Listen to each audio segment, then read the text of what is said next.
Bienvenidos a todos. Bienvenidos de nuevo al programa. Soy vuestro anfitrión, Danny Haifong. Me acompaña el corresponsal de guerra y periodista independiente, Elijah Magnier. Todos, dadle al botón de me gusta al entrar. Eso ayuda a impulsar el programa en el algoritmo de YouTube. Pero Elijah, bienvenido de nuevo. Hola, y gracias por invitarme.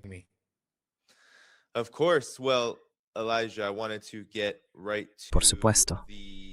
Bueno, Elijah, quería ir directamente a los acontecimientos aquí, especialmente al bloqueo.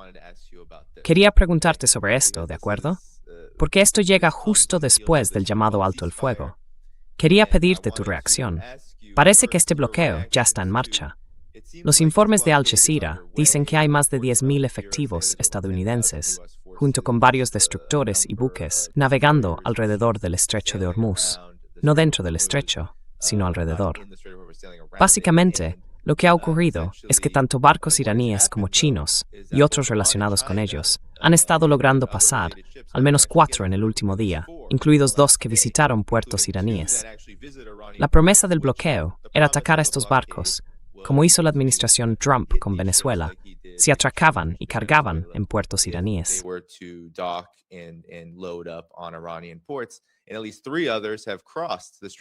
Al menos otros 3 han cruzado el estrecho de Hormuz desde que este bloqueo comenzó, en esencia. Quizá puedas ayudar al público a entender. Elija, ¿qué papel tiene ahora este bloqueo en la guerra? ¿Y cómo han respondido Irán y, por supuesto, sus socios y amigos, siendo China el principal, condenando esta situación y cumpliendo además su palabra de que seguirían navegando por el estrecho de Hormuz y harían lo que fuera necesario junto a Irán? ¿Qué significa todo esto? ¿Cómo nos encontramos ahora en esta guerra?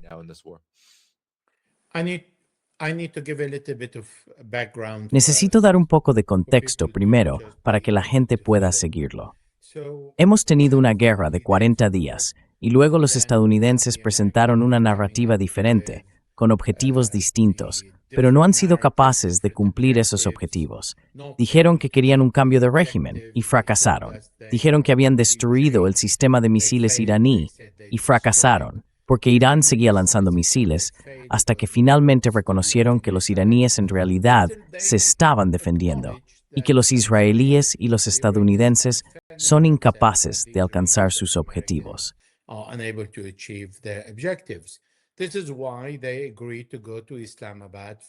Por eso acordaron ir a Islamabad para la primera ronda de conversaciones. Ahora bien, eso es interesante, porque fue allí donde empezó todo. Al final de las conversaciones, tenemos al vicepresidente estadounidense Vance diciendo que estas conversaciones han fracasado. En mi opinión, no fracasaron. Nunca estaban destinadas a alcanzar un acuerdo la primera vez que se reunían después de 40 días de una guerra muy brutal. Se suponía que debían intercambiar ideas, establecer límites, intentar imponerse mutuamente, poner a prueba los límites del otro. Y luego tenemos algo interesante que viene de Donald Trump. Dice, no acepto el 90%, no hace el 95%, porque quiero el 100%.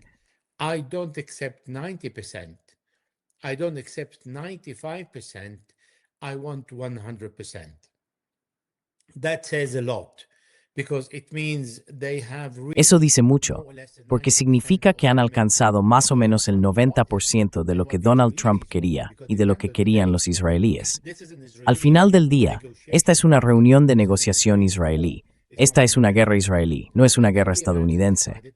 Luego, los estadounidenses decidieron establecer un bloqueo alrededor de Irán. Ahora bien, esto no está funcionando. Y ya hemos visto, en las primeras horas del bloqueo, el movimiento de envíos. Los estadounidenses no pueden impedir que el petróleo iraní se venda a China, porque entonces estarían poniendo en peligro la seguridad nacional de China. La economía y la energía chinas son una línea roja para China.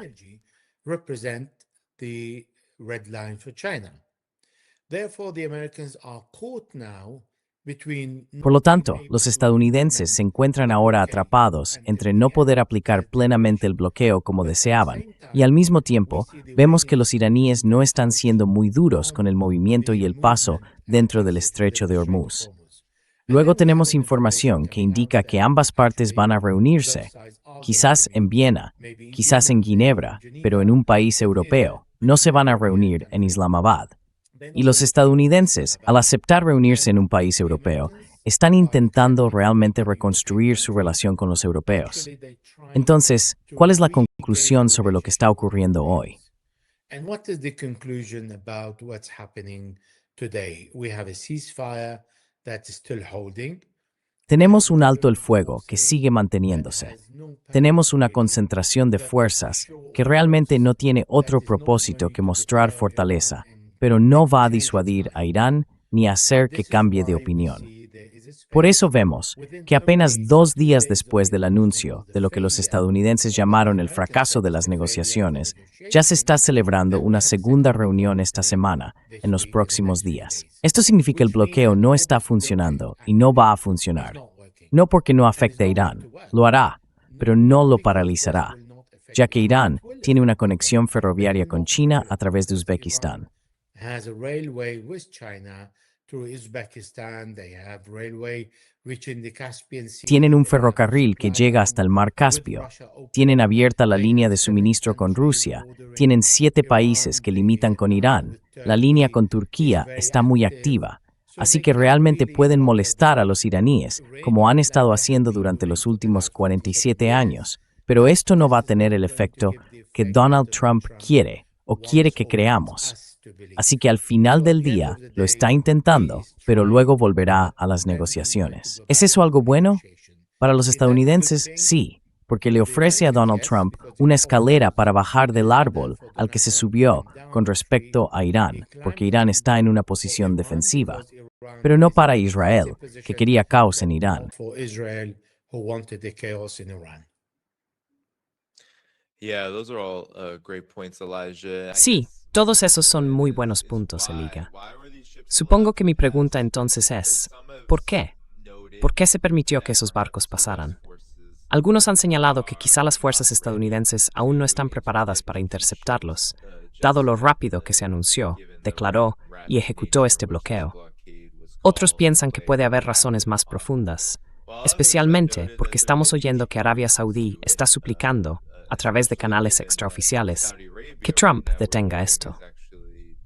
Teniendo en cuenta todas las noticias que hemos escuchado, quizá también puedas comentar la situación en la región, en particular en el Golfo, que ahora mismo es muy mala en lo que respecta a lo que siempre ha representado el Estrecho de Hormuz, los envíos, el comercio, el movimiento y el flujo de petróleo y otras materias primas valiosas para la economía global, que ahora se han convertido en una parte fundamental de esta guerra. The global economy, which now have become a major part of this war. Now, this war has offered Ahora, esta guerra le ha dado a Irán una nueva carta de influencia, el Estrecho de Hormuz. Eso no era así antes de la guerra. Para Irán, esta es una gran fuente de ingresos, ya que puede generar entre 70, 80 y 90 mil millones de dólares al año, lo cual es bastante, más o menos equivalente a los ingresos por la venta de energía y petróleo. Para los países del Golfo, esto supone un problema, porque tendrán que acabar subiendo el precio del petróleo, y dejará de ser competitivo en comparación con el petróleo venezolano, por ejemplo. Aunque haya una diferencia de calidad, en particular el petróleo kuwaití, que es el más caro, y el venezolano, que es muy pesado, seguirá generando una alteración en el mercado energético.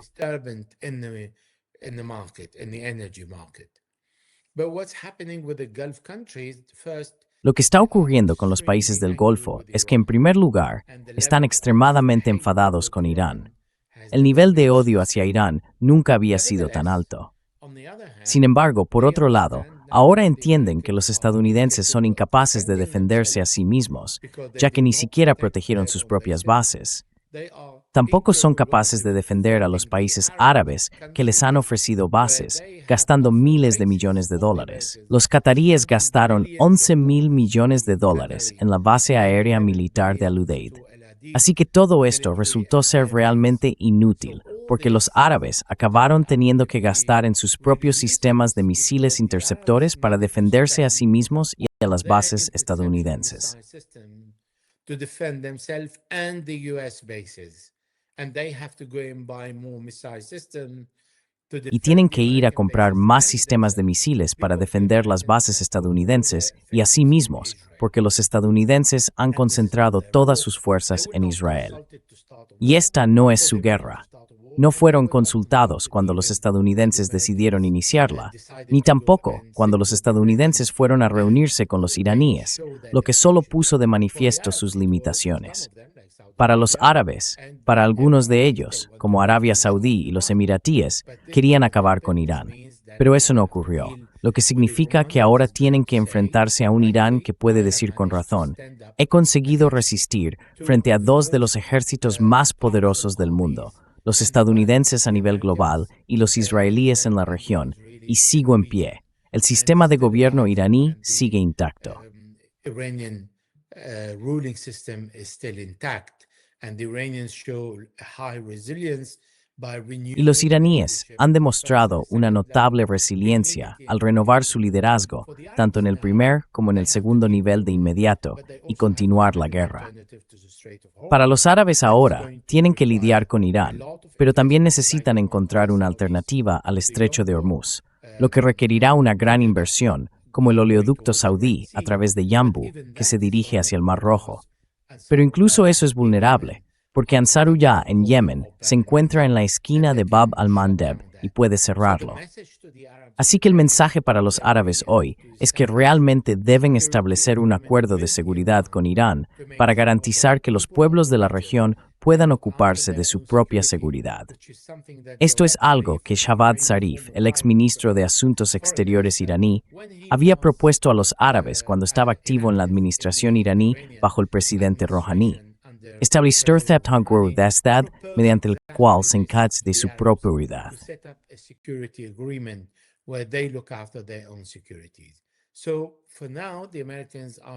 Por ahora, los estadounidenses se están comportando de una manera que ignora por completo los intereses de los árabes y solo vela por los intereses de Israel, lo que va a generar más lógica, no amor. Nunca habrá amor ni buenos lazos entre los árabes e Irán, pero la lógica consiste en establecer una relación lo suficientemente sólida como para crear algún tipo de equilibrio en el acuerdo de seguridad. Sí.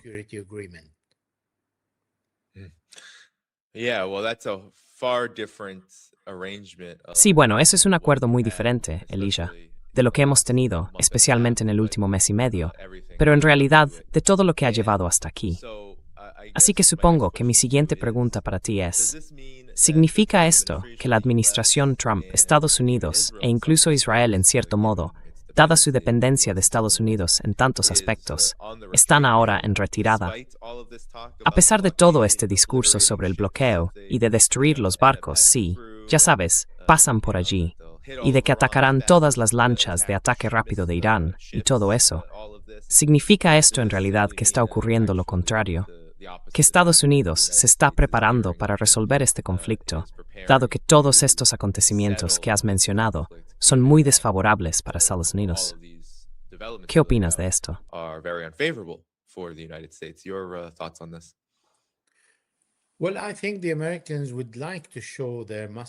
Bueno, creo que los estadounidenses quieren mostrar sus músculos a los iraníes con este bloqueo. Les gustaría enfrentarse a ellos hasta cierto punto, solo para mostrar al mundo cómo pueden hundir este barco o aquel, o que han interceptado un petrolero o lo que sea. Quieren demostrar algo. Por parte de Irán, no van a darles la posibilidad ni la oportunidad de hacerlo, porque Irán ha estado reaccionando, pero sin tomar la iniciativa de atacar. Los estadounidenses, en cambio, han estado tomando la iniciativa de atacar todo el tiempo. Así es como empezó esta guerra. Así que si los estadounidenses quieren mantener el ritmo como está hoy, como hemos visto, sin enfrentamientos ni provocaciones, los hemos visto mantenerse al menos a 200 kilómetros de los límites iraníes alrededor del puerto de Chabahar.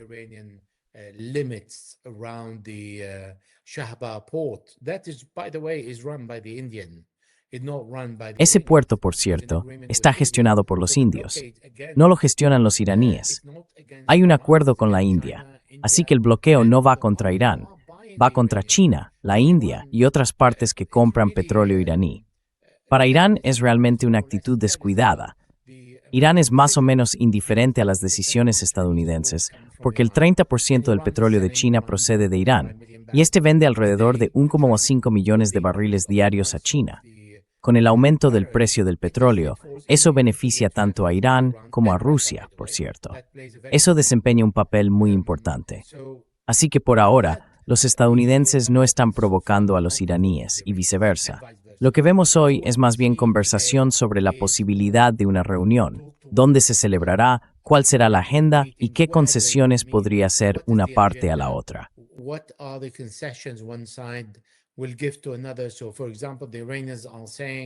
Por ejemplo, los iraníes están diciendo, podemos dejar de enriquecer uranio porque tenemos suficiente para 5 años.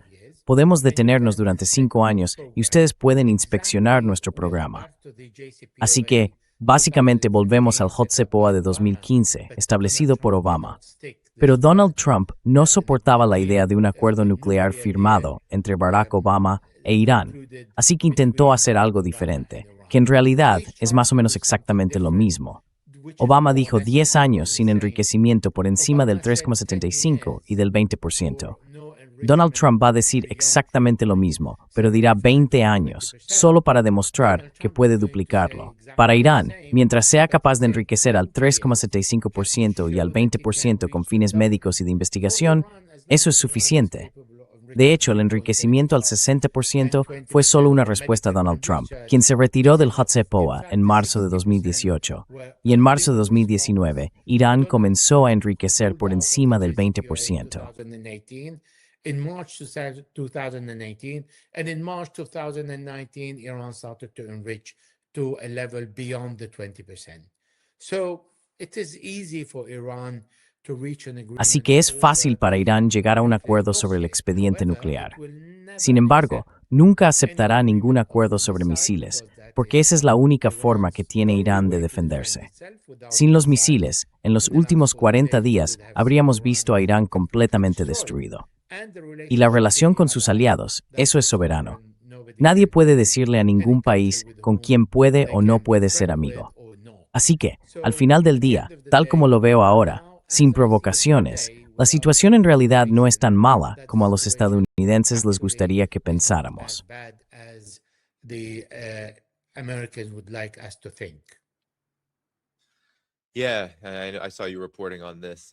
Sí, te vi informando sobre esto. China, siendo la primera en romper el bloqueo, Irán sin contenerse en continuar con sus envíos y sus actividades en el estrecho de Hormuz, solo porque Estados Unidos hizo esas amenazas. Así que ya sabes, desde aquí elija, supongo que gran parte de lo que ocurra a continuación y de lo que está ocurriendo ahora sigue siendo el intercambio de condiciones en esta guerra.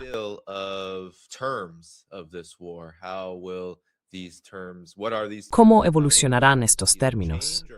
¿Qué significan exactamente? ¿Y cómo cambiarán o no cambiarán?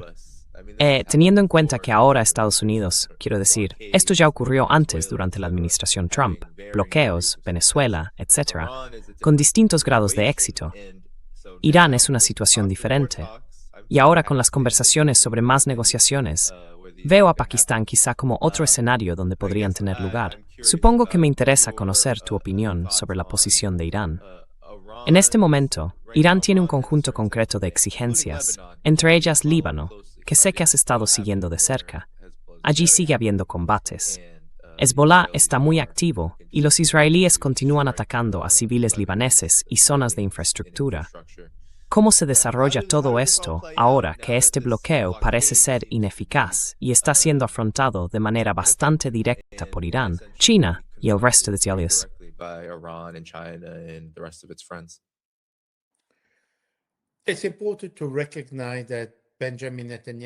Es importante reconocer que Benjamín Netanyahu logró dividir los dos frentes, el iraní y el libanés.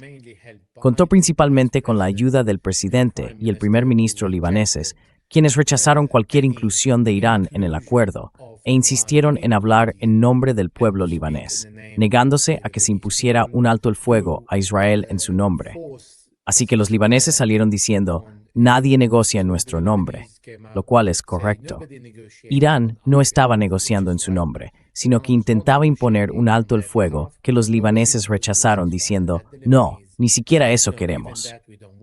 Y de hecho, mientras hablamos, hay una reunión entre israelíes y libaneses en Washington, en el Departamento de Estado de Estados Unidos, con el secretario de Estado. At the U.S. Foreign Ministry, Secretary of State. So the meeting, the Lebanese. Así que en esta reunión, los libaneses van completamente expuestos. No tienen ningún poder de negociación. No pueden ofrecerle a Israel nada excepto la piel de Hezbollah. Y poner a Hezbollah sobre la mesa para los israelíes no es algo que el gobierno libanés pueda hacer, porque los israelíes son incapaces de matar, destruir o desarmar a Hezbollah. El gobierno libanés es muy débil y no está en una posición fuerte para hacerlo. Así que básicamente, el presidente y el primer ministro se han puesto en una situación muy incómoda, en la que la única salida es una foto con el embajador israelí y el embajador libanés en Washington, con los israelíes pidiéndoles que desarmen a Hezbollah antes de que puedan celebrarse conversaciones.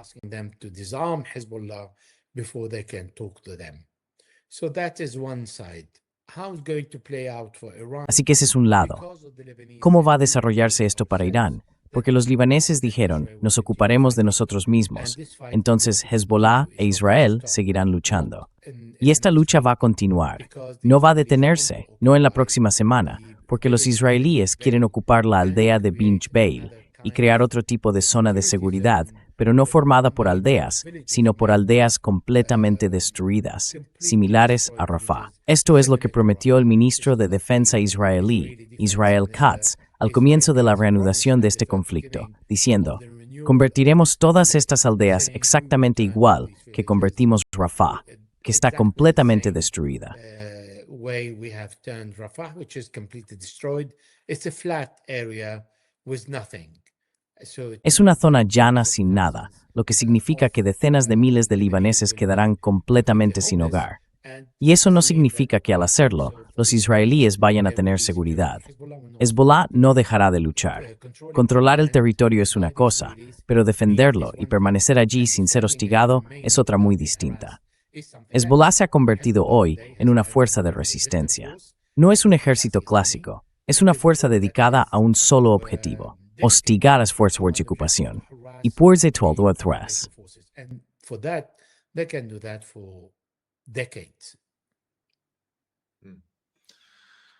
Elijah, do you see any Sí. scenario Elijah, where ¿ves algún escenario en el que, como yo lo estoy viendo desarrollarse, la administración Trump de Estados Unidos parece estar, mientras habla, llevando a cabo un tipo de simulacro de guerra muy duro y de gran escala? Lo parece.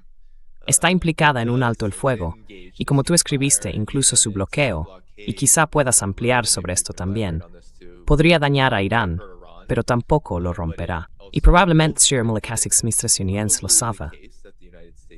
¿Ves algún esquina en que? do you see any scenario where the US essentially tries to broker a settlement? Estados Unidos está en esencia intentando negociar un acuerdo con Irán para salir del lío que creó y que realmente no puede sostener. Mientras tanto, Irán, teniendo en cuenta lo que acabas de mencionar sobre Líbano y Hezbollah, podría volver a implicarse con Israel, porque esa ha sido la promesa declarada de Irán. Y como dijiste, Irán tiene esta exigencia en los términos del alto el fuego, mientras dicho alto el fuego se acerca rápidamente a su vencimiento de 2 semanas. Por supuesto, Israel muestra muy pocas señales de aflojar. De hecho, su reacción va más bien en sentido contrario. Entonces, ¿qué opinas al respecto? Quite the contrary. So, your thoughts on this? So basically, what US Vice Así que, básicamente, lo que nos dijo el vicepresidente estadounidense Vance es bastante importante. Dijo que las negociaciones han fracasado. Pero luego tenemos al primer ministro israelí, Benjamin Netanyahu, diciendo que recibe un informe diario de la administración estadounidense y que el señor Vance se puso en contacto con él de camino de regreso a Washington para comunicarle la noticia. Netanyahu incluso llamó a Vance durante la reunión en Islamabad, lo que significa que Benjamin Netanyahu no tiene ningún problema en ofender al pueblo estadounidense y a la administración estadounidense, al decir, bueno, en realidad, la administración estadounidense me informa de lo que está ocurriendo.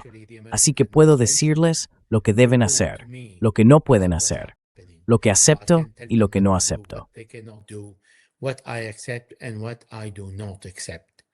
That clear declaration of control. Esa clara declaración de control y poder de Israel sobre Estados Unidos da realmente miedo. Salir en los medios y decirlo tan abiertamente. Y por eso para Benjamín Netanyahu es importante continuar la guerra en al menos un frente. Así es como sobrevive. Sin guerra, no puede sobrevivir. Así que, si hay un acuerdo entre los estadounidenses y los iraníes, por ejemplo, que los iraníes acepten no enriquecer uranio durante 10 años, como en el acuerdo bajo Barack Obama, entonces Donald Trump puede decir, bueno, estoy satisfecho. Y Benjamín Netanyahu puede aceptar ese resultado, porque tanto Netanyahu como Trump fracasaron en destruir Irán o cambiar su sistema de gobierno.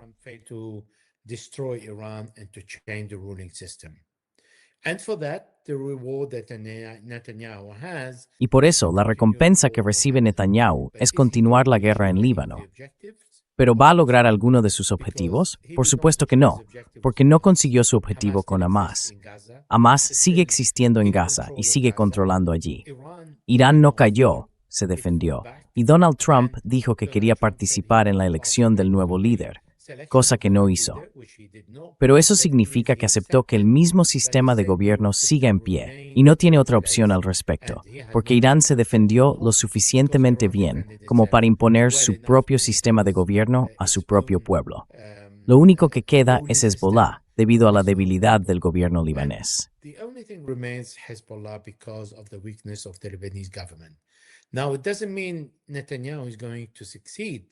Ahora bien, eso no significa que Netanyahu vaya a tener éxito en el Líbano.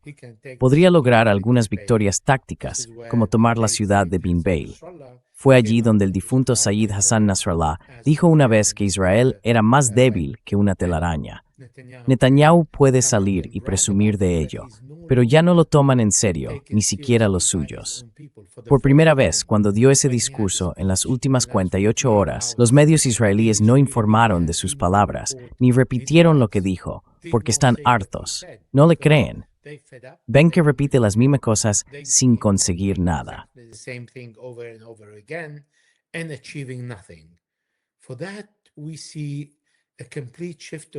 Estamos viendo un cambio completo en la dinámica mundial. Los estadounidenses están enfadados porque ven que su propia administración les miente. Votaron por Donald Trump porque se declaró a sí mismo el presidente de la paz. Ahora ven que el gobernante de Estados Unidos, al menos en términos de política exterior, parece ser un primer ministro extranjero, Benjamin Netanyahu, que le dice al mundo cómo está llevando a Estados Unidos por la nariz. Y vemos a Estados Unidos perdiendo a sus aliados, tanto en Europa como en Oriente Medio. En Europa, no tienen reparos en enfrentarse a Donald Trump y decir, no participamos en tu guerra. En Oriente Medio, no lo dicen abiertamente por diferencias culturales, pero están haciendo lo mismo.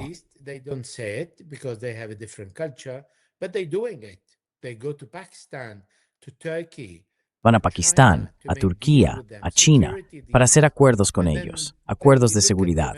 Y luego miran a los estadounidenses como diciendo, bueno, ¿cómo se atreven a hablarnos ahora o a intentar imponernos algo? No vamos a ir en su contra.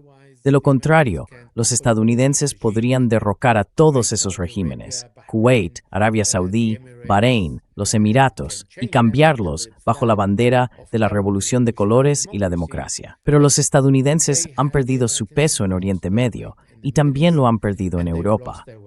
Europa hoy, especialmente el Reino Unido, le ha dicho a los estadounidenses, no voy a participar en el patrullaje del estrecho de Hormuz. La OTAN no va a apoyar a Estados Unidos.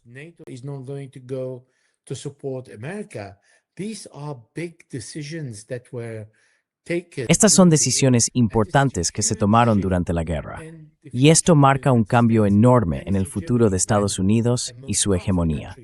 Cuando el país más poderoso no logra destruir, controlar o someter a una nación después de 47 años de sanciones, y luego se sienta en la mesa de negociación como si no hubiera conseguido nada. Lo que los estadounidenses están llevando hoy a la mesa es más o menos lo mismo que llevaron a las últimas negociaciones en Omán, apenas unos días antes de la guerra. Eso fue confirmado por un miembro del Ministerio de Asuntos Exteriores del Reino Unido, un experto que estuvo presente en la reunión, quien dijo que Irán nunca había ofrecido lo que ofreció en esta ronda de conversaciones de paz y que realmente era algo valioso que debía aceptarse y asegurarse. Pero los estadounidenses no lo hicieron, porque fueron impulsados por los israelíes a ir a la guerra.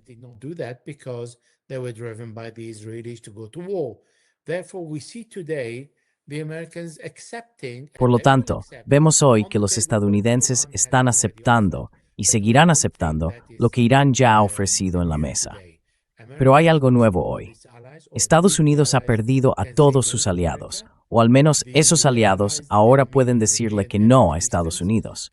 Por aliados me refiero a los europeos y a los países de Oriente Medio.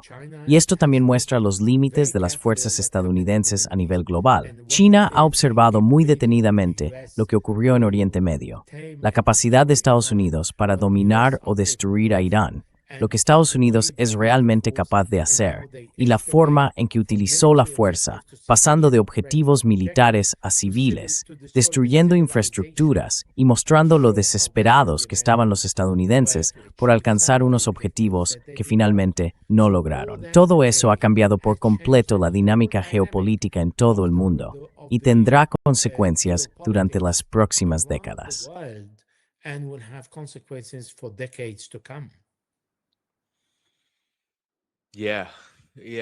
That's for sure. Sí, eso seguro. Y ya sabes, estas consecuencias están aumentando de verdad, especialmente teniendo en cuenta que Irán dice que no ha mostrado todas sus cartas. Está hablando de tener armas a su disposición si tiene que reanudar algún tipo de acción cinética significativa contra Estados Unidos y o Israel, y de que esas armas pueden ser reveladas fácilmente.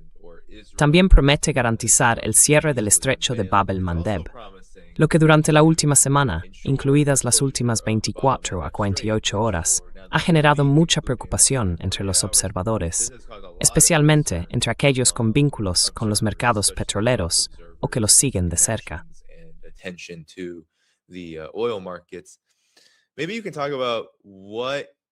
Quizás puedas hablar sobre en qué crees exactamente en cuanto a la estrategia, el flujo y el movimiento de esta guerra. ¿Cuál es exactamente no solo la importancia, sino también, supongo, el posible detonante para el cierre del estrecho de Bab el-Mandeb? Porque eso, en mi opinión, al menos por lo que he visto y por cómo la gente habla de ello, como lo comentan los observadores, sería una catástrofe enorme. Que tanto el estrecho de Hormuz esté bajo el control concertado y firme de Irán, como que el estrecho de Bab el-Mandeb esté controlado y vigilado de esa manera, probablemente por Ansar Allah, quizá también por Irán. Así que, ¿cuáles son tus pensamientos al respecto? ¿Cuál es la pregunta? Perdón. Oh, bueno, ¿qué sería eso? ¿Cuál sería el posible detonante para el cierre del estrecho de Bab el-Mandeb? ¿Y por qué es importante mencionarlo? Porque creo que hay mucha preocupación entre los observadores. E Irán ha dicho que está preparado para que esto ocurra si las cosas se descontrolan de nuevo con Estados Unidos.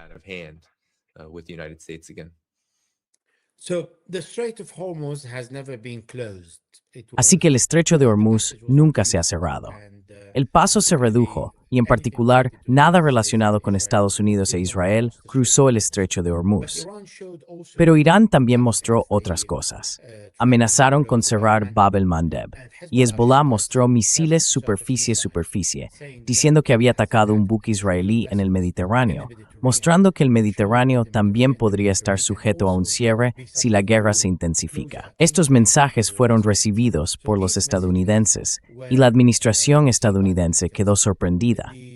Esto es lo que Donald Trump nos dijo en los primeros días.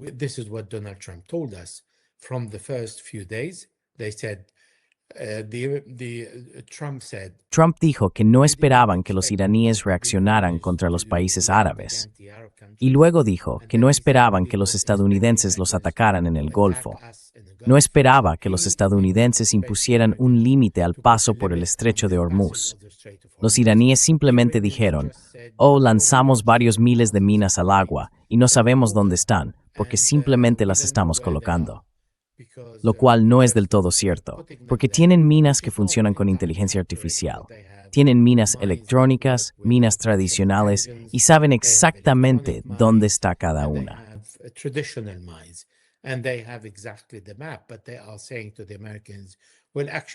Pero les están diciendo a los estadounidenses, bueno, en realidad, si queréis poneros duros con nosotros, entonces no podréis cruzar el estrecho de Hormuz, especialmente cuando la OTAN y Europa no os estén ayudando. Y aunque lo hagan, tendrán que reducir la velocidad y estarán expuestos a nuestros misiles. Así que estos son los mensajes que han recibido los estadounidenses.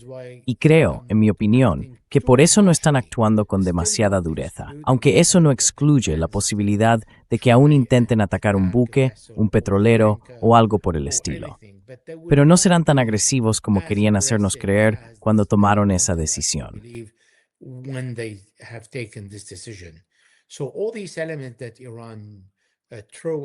Así que todos esos elementos que Irán lanzó al mercado básicamente están diciendo, esto es lo que tenemos, estas son tus limitaciones, no podrás cruzar sin nosotros, y podemos decirte dónde está el paso seguro, y por eso dictamos la política aquí.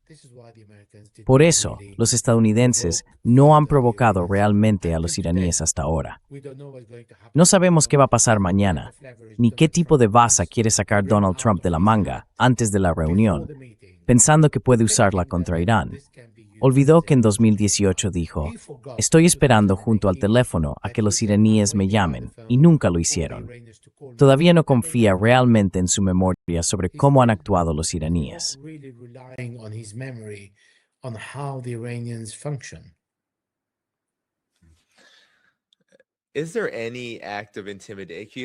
¿Hay algún acto de intimidación?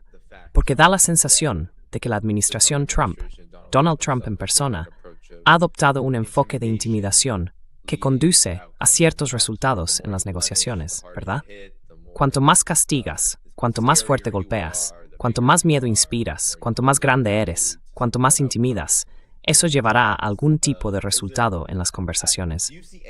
¿Ves algún escenario en el que eso pudiera funcionar en absoluto con Irán? Y si no, eso parece significar que no quedan opciones para la administración Trump, aparte de quizá dos frente a él.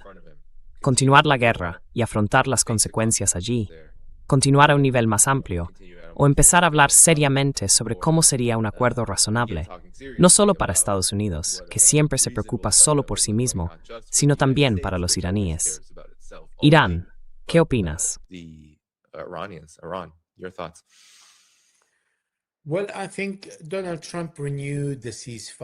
Bueno, creo que Donald Trump renovó el alto el fuego y dijo que añadirían unos días más.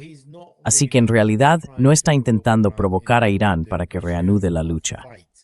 Aunque vemos la concentración de fuerzas, cuando vemos a generales en Estados Unidos dimitir o ser obligados a dimitir, significa que los planes de guerra no están funcionando.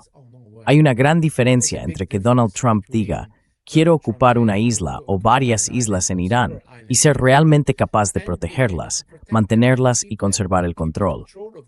Eso costaría muchas vidas y los estadounidenses no serían capaces de estabilizarse en esas islas. Así que la idea de la invasión se ha descartado.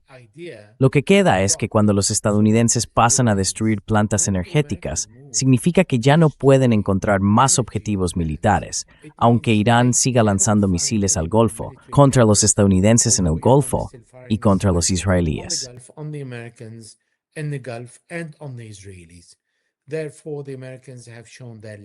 Por lo tanto, los estadounidenses han mostrado sus limitaciones en esta guerra, y los iraníes han aprendido cómo enfrentarse a una superpotencia abrumadora que controla el cielo, más o menos. Pero también demuestra cómo Irán, con 1.648.000 kilómetros cuadrados, puede realmente defenderse. Así que esa opción queda descartada. En cuanto a destruir instalaciones energéticas, bueno, los árabes dijeron a los estadounidenses que si hacían eso, los iraníes habían prometido destruir las suyas. Y la infraestructura energética en Oriente Medio es extremadamente frágil. Han costado miles de millones de dólares, pero solo hacen falta unos pocos drones, cada uno con un coste de unos $10,000 para destruirlas. Este es el tipo de daño que se causó a las instalaciones de gas de Qatar. Qatar dijo que había gastado 26.000 millones en ellas, y luego 2 drones provocaron daños por valor de 2.000 millones. And then 2 drones caused a damage of $20 billion. So, this is 20.000 not millones de the dólares. Gulf Así que countries. esto no beneficia a los países del Golfo, y están realmente hartos de estas decisiones irracionales que no van a lograr nada en Irán. Si estos objetivos fueran realmente alcanzables, entonces los árabes apoyarían a Donald Trump. No les gusta Irán. Pero como no lo son, porque los iraníes han demostrado que pueden defenderse, porque Israel y los estadounidenses han intentado todo lo que estaba en su poder y han agotado la lista de objetivos, es cuando los árabes dicen, no, basta.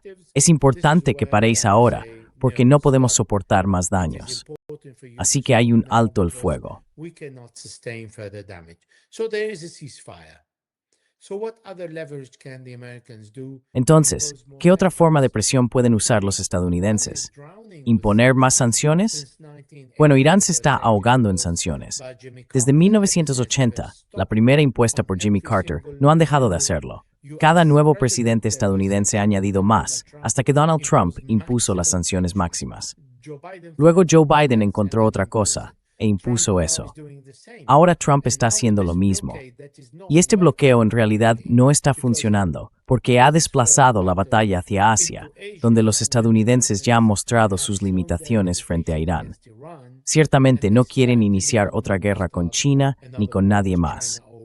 Por eso dudo que los estadounidenses puedan realmente imponerse con una nueva forma de presión, a menos que digan, bueno, de acuerdo, ahora podemos bloquear eficazmente vuestro petróleo.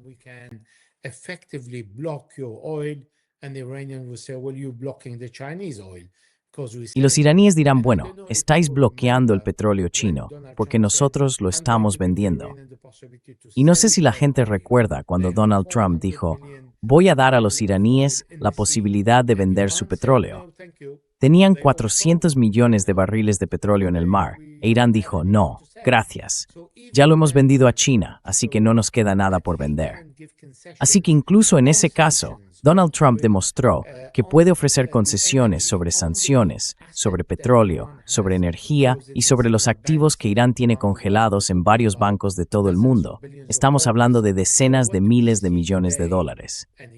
Así que lo que vemos hoy, y con esto concluyo, es a Donald Trump haciendo muchas más concesiones en esta guerra que antes de que empezara, incluyendo en la agenda o lista de disuasión de Irán el estrecho de Hormuz.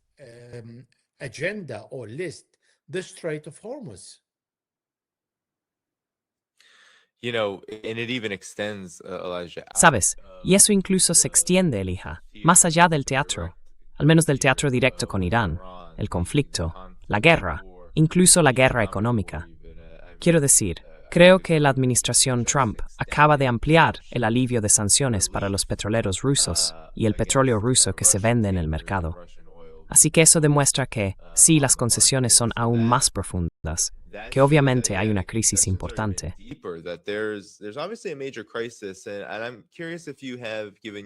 Y tengo curiosidad, dada tu larga experiencia cubriendo guerras en la región, especialmente en Asia Occidental, si aquí se está estableciendo un precedente. Me cuesta recordar, remontándome a cuando era muy joven y comenzó la guerra contra el terrorismo, una situación en la que Estados Unidos diera un paso hacia una guerra a gran escala y una escalada tan masiva en apenas 6 semanas, que condujera a un escenario en el que parece que cada movimiento que hace Estados Unidos tiene el potencial de desencadenar una catástrofe económica global que ya se venía gestando y cuyas consecuencias la gente ya está sintiendo. ¿Existe algún precedente para esto? ¿Y está cambiando esto la naturaleza misma de la guerra, dado que Estados Unidos depende tanto de ella? Israel básicamente vive y muere de ello. Si no lo tiene, realmente no va a tener mucho futuro, si es que tiene alguno. Sí, tengo curiosidad por conocer tu opinión al respecto. Yeah, I'm curious on your thoughts about this. You have raised many points. Let me Has planteado muchos puntos, así que permíteme abordar tus preguntas de una manera un poco diferente. En primer lugar, hemos visto las limitaciones del poder militar estadounidense. Los estadounidenses pueden destruir cualquier país si quieren. Tienen muchas bombas, mucho poder aéreo, capacidades más allá de lo imaginable. Sí, pero ¿y después qué? La destrucción no significa alcanzar los objetivos. No estamos hablando de Venezuela en el caso de Irán, ni siquiera de Afganistán. Los iraníes ya trataron con Afganistán en el pasado y tenían una mala relación con los afganos hasta que llegaron los estadounidenses y, de hecho, restablecieron las relaciones entre Irán y Afganistán. And restored the relationship between Iran and Afghanistan. And the Americans moved into Afghanistan. Los estadounidenses entraron en Afganistán y expulsaron a los talibanes de Kabul porque los talibanes abandonaron Kabul. Y después de 20 años se lo devolvieron a los talibanes. En Irak es una catástrofe. Irak no es un país independiente. Los iraquíes no pueden elegir a su propio primer ministro. No tienen sus ingresos petroleros en sus propias cuentas, porque van al Banco de la Reserva Federal en Estados Unidos. Los estadounidenses controlan los cielos, permiten que los israelíes vengan y bombardeen a las fuerzas de seguridad iraquíes. Así que están ocupando el país y no saben qué hacer con él. No han sabido cómo gestionarlo desde 2003. Así que sí, derrocaron a Saddam Hussein, pero ¿qué hicieron después con el país?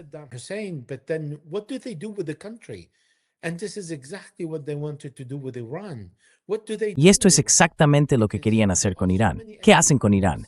Hay tantos grupos étnicos, tantos recursos en el país, que el caos se extendería por todas sus fronteras. ¿Y qué hacen entonces? Crean estragos en el mundo, sin ningún objetivo. Dicen, de acuerdo, vamos y destruimos. Bien, ¿y luego qué? Vas y destruyes. ¿Cuáles son las consecuencias? ¿Tienes algún plan? No. Al tercer día, Donald Trump dijo, no esperaba.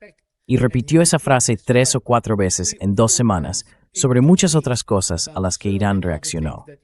Así que sí, el uso del poder muestra el poder del lado que lo emplea. Pero entonces la gente necesita pensar en lo que hay detrás.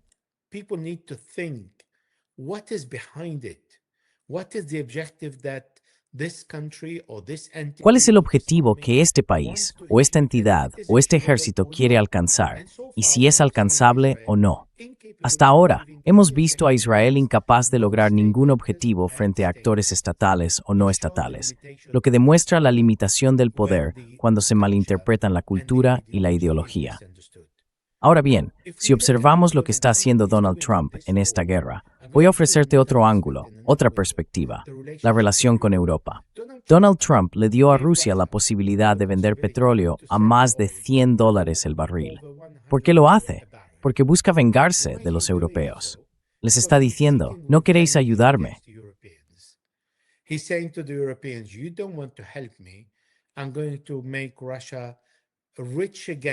Voy a hacer que Rusia vuelva a ser rica vendiendo petróleo ruso en el mercado, mientras los europeos llevan intentando, desde el 22 de febrero de 2022, el inicio de la guerra en Ucrania, destruir la economía rusa. Y Donald Trump les está diciendo a los europeos, vais a pagar el precio por lo que él considera un mal comportamiento. Así que mi punto al contarte esto es que tenemos a la persona más poderosa del planeta dirigiendo el país más poderoso y el ejército más poderoso, reaccionando con ira. No debería ser así. Incluso si quiero escribir un artículo, no puedo hacerlo con ira. Tengo que mantenerme un poco equilibrado. Así que ves a un líder mundial reaccionando con ira, perjudicando tanto a sus aliados como a sus enemigos, pero sin un objetivo claro.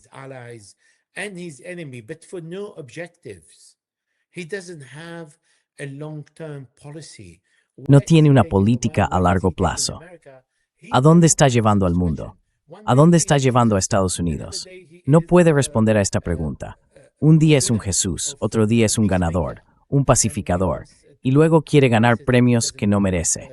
Y no sabe cómo gestionar la política interior, diciendo, no me importa el Medicare del pueblo estadounidense. ¿Por qué es presidente si no va a ocuparse tanto de la política interior como de la exterior? Este tipo de líder está atacando a otros países en todo el mundo y creando caos en la economía mundial. Ahora, en Europa, tenemos que pagar un 37% más por el gas. Pero el daño no termina el día que acabe esta guerra, en absoluto.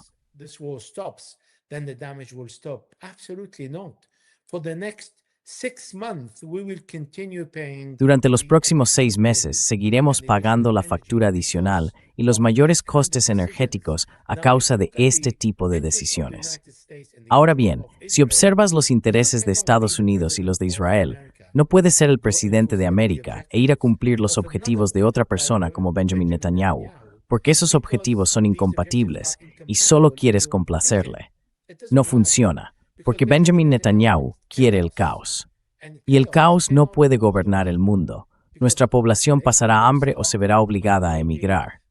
Aumentará la delincuencia, aumentará la pobreza y la falta de alimentos de calidad está haciendo que los precios alcancen niveles imposibles.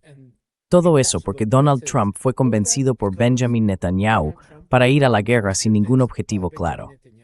Esto es lo que estamos viendo hoy. This is what we are seeing today. Yeah, and maybe finally, Sí, y quizá finalmente, ahora que nos acercamos al final, Elijah, es toda una contradicción lo que estás exponiendo, ¿verdad? Especialmente en términos de intereses. Porque he visto, y también he argumentado, que Estados Unidos obviamente respalda a Israel, porque hay muchos, al menos entre los altos mandos, que ven a Israel no solo como un amigo ideológico, si es que puede llamarse así, sino también como un instrumento para servir a ciertos objetivos militares, quizá expansionistas y hegemónicos. And maybe expansionist and hegemonic goals, but at the same time, the way that it goes about. Pero al mismo tiempo, la forma en que se lleva a cabo esta asociación acaba conduciendo a algo parecido a lo que hemos visto en los últimos 6 a 12 meses, la guerra de junio y ahora esta, donde parece que los resultados, y quizá esto haya sido cierto durante los últimos más de 20 años, terminan con Estados Unidos teniendo que reducir su presencia, reducir su influencia, e incluso hablar de y ceder ante la necesidad de salir de la región. Y esta guerra ha demostrado que sí, cuanto más se avanza por este camino de caos, como a lo que finalmente iba a conducir la escalada para Estados Unidos, se acaba con un gran problema en los mercados.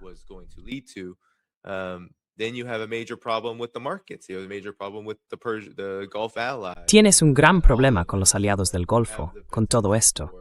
Existe la posibilidad de que los intereses de Estados Unidos se derrumben, sean diezmados, reducidos. Ya lo han sido, pero podría empeorar aún más. ¿Cuál es tu reacción ante esto? Porque creo que esta es, en cierto modo, la parte material de lo que acababas de decir. Cómo los intereses de Estados Unidos se ven realmente obstaculizados. Incluso el imperio, los intereses imperiales, systemet obstaculizado för det busket del caos. Perfo. Espera, continúa. Oh, sorry about that. Hold on. Continue. Some people think that Donald Trump is out. Algunas personas piensan que Donald Trump solo sigue el dinero, o que quiere controlar la energía, o que quiere ser un gran hombre. Pero no es tan fácil controlar la energía. No puede controlarla, porque en realidad está perdiendo el control sobre ella. Por supuesto, puede ganar algo de dinero, y sus amigos a su alrededor pueden ganar dinero con la especulación cuando él sale un lunes antes de que abra el mercado diciendo, bueno, estoy hablando con los iraníes y estoy llegando a un acuerdo. Así que puede jugar con los precios, y eso es ilegal, por cierto.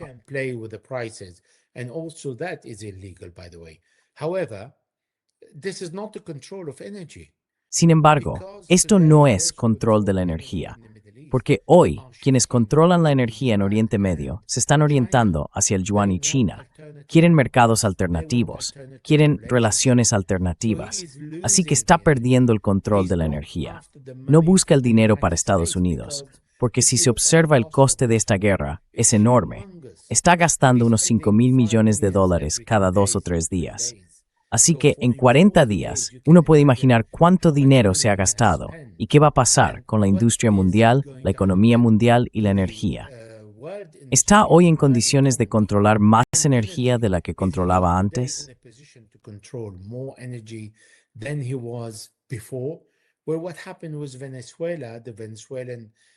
Bueno, lo que pasó fue que el petróleo de Venezuela es pesado y es una de las mayores reservas del mundo, pero necesita invertir mucho dinero para que funcione. De hecho, todas las grandes empresas estadounidenses se negaron a ir a Venezuela y empezar negocios porque quieren que se cambien las leyes, quieren que las refinerías funcionen, y eso cuesta miles de millones de dólares. No están dispuestas a invertir ahora con un mercado tan inestable. Así que no, la gente no es muy precisa cuando dice que él va tras el dinero o tras la energía. Él lo dice y nos deja pensar eso, pero lo que ha hecho con la energía hoy en día no la ha controlado. No tiene más control sobre la energía ahora que hace 40 días, con la guerra en Irán. Than he was 40 days ago with the war on Iran. On the contrary, he made the oil producer Al contrario, ha hecho que los países productores de petróleo sean más ricos de lo que eran hace 40 días, a pesar de todos los daños que han sufrido, porque su gas y su petróleo son hoy mucho más caros que antes de la guerra, cuando rondaban los $60. Y hoy fluctúan. Han llegado a 120, 110, 100, 96, 92 y luego vuelven a 100. Así que están ganando muchísimo dinero, pero no Donald Trump. Él no tiene el control. Lo que quiere, con toda su teatralidad, es hacernos creer que lo tiene. En realidad no lo tiene. Está confundido, no sabe lo que dice, no sabe qué hacer a continuación. Intenta mantener la atención siempre centrada en lo que hace, quizá por el asunto Epstein, quizá por otras razones. Tal vez esto sea lo único que sabe hacer. Por eso va y pone la foto de Jesús y se coloca él mismo en esa posición.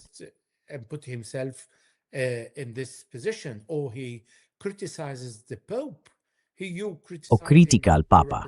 Estás criticando al representante de 2.500 millones de cristianos en todo el mundo. ¿Por qué lo hace?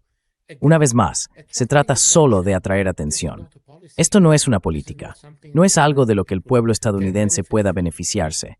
La gente necesita apartarse de las comedias, de las teatralidades y centrarse en lo esencial. ¿Qué han conseguido? ¿Qué ha conseguido Donald Trump por ellos? ¿Son sus vidas hoy mejores que ayer o que hace un año y medio? ¿Ganan más dinero hoy? ¿Pagan menos por los servicios y los productos que compran? ¿Es el mundo un lugar más seguro? ¿Ha habido algún acto suyo que haya sido positivo y constructivo para el pueblo estadounidense o para el resto del mundo? Pues bien, la respuesta en todos los niveles es no. Así que la gente realmente debe pensar con cuidado antes de votar por un presidente la próxima vez.